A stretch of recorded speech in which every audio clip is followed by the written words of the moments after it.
Nanggro bertanya nama hedropo. Nanggro Aceh nyon hedropo. Kan presiden, kan menteri, kan gubernur dan kan bupati dan kan bapak camat po Nanggro Aceh. Po Nanggro Aceh hemak lam buku Aceh hedroleum. Yang pertama Tuanku Sultan Al Habib. Yang kedua Teku Raja atau Ampun. Yang kedua Tengku ulama tapi raja. Nyan penutuh bak urang kedua-duanya bak Tengku. Tuanku Sultan tinggal di Putra Raja Rais Iskandar Muda.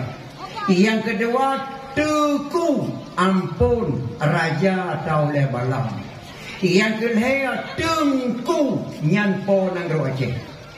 Setiap ku nya raja.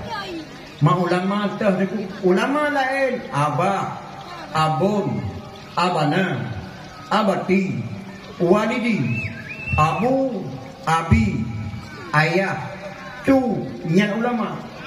Le ramai-ramai ulamanya dipilih sidro bujik raja di kalangan ulama gebunan Tengku isinan penutup.